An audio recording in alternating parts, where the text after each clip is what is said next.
J.R.R. Tolkien began to create his vision of a mythic world as a young man. His passion never wavered, and by the time he embarked on The Lord of the Rings, Middle-earth was an expansive landscape of varied terrains, cultures, histories, and languages. If you are making up names and maps for an imaginary world, it's quite easy to draw some squiggles on the paper and start writing names in. But the thing is, will the names hang together? They must look as if they've got some kind of history or depth of their own.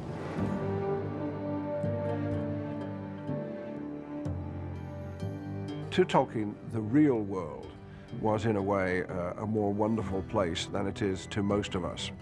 Every place name, every geographic landmark that Tolkien mapped had a history. We tend to take names especially as just meaningless labels. They're just the things that something happens to be called. Tolkien never saw them like that.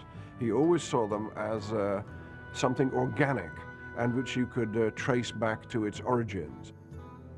Tom Shippey is the author of J.R.R. Tolkien, Author of the Century, a comprehensive study of Tolkien's imaginary world of Middle-earth. What Tolkien thought, though, was that this secondary world, in order to be fully convincing, must have what he called the inner consistency of reality. Cartographer Karen Wynne Fonstad was intrigued by the reality of Tolkien's secondary world when she created the Atlas of Middle-earth. She was impressed by the author's attention to realistic details. He had a map above his desk where he would work that he would trace. He had all the pathways, and he would have wind directions and phases of the moon. The journey's pathway begins in Hobbiton, where Tolkien drew upon fond childhood memories of the idyllic countryside outside Birmingham, England.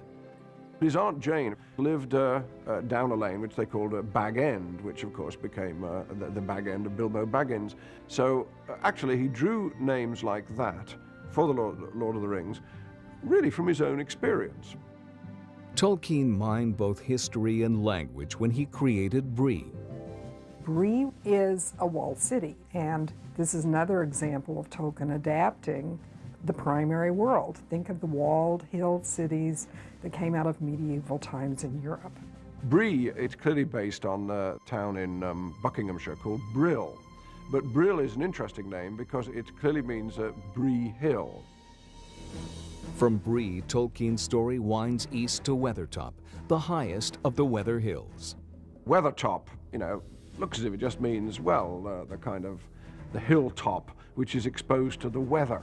It could actually not be weather, but weather. Well, Weathertop could actually mean brushwood top. So actually, Weathertop may not, in Tolkien's mind, have had exactly the meaning that we would put on it. He was aware that the way things look in modern English isn't always the way that they were earlier on. The Fellowship finds refuge in the elven city of Rivendell. You've been going along on an area where it's relatively flat, and then, whoa, here's this deep cliff-like structure that you have to go down into, and it's warmer inside, and it's green, and there's bubbling water. It just sounds wonderful, and the name is almost onomatopoeic. I mean, it's Rivendell. Actually, Tolkien very much liked looking things up in the dictionary, so to speak. Riven seems to me to be the past participle of the obsolete verb rive, which means to pull apart. So Rivendell is the valley in the deep cleft, you might say.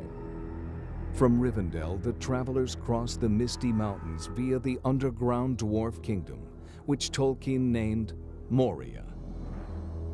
One of the things that was interesting to me about Moria is that it is not a natural cavern. It is not a limestone cavern. It is totally hewn by hand by the dwarves. Moria is really quite easy. Moria means the black pit, and the first element, Mor, comes up again and again in Tolkien. So Mordor is pretty obviously, black land. So that name element is used frequently. The Fellowship then reaches Lothlorien, home to the tree-dwelling woodland elves.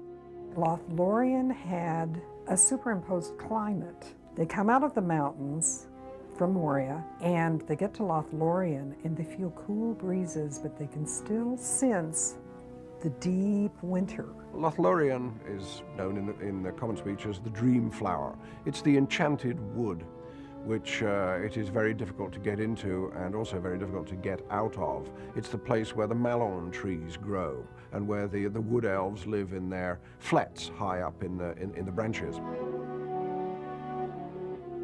Middle-earth is far more than a mere fantasy.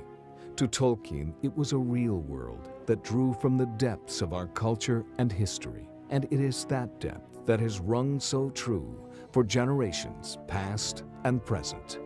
People reading it always feel that there's much more to be known about it than you've just been told. You know, you can go further and further and deeper into it. And that's one of the things that makes the work so charming.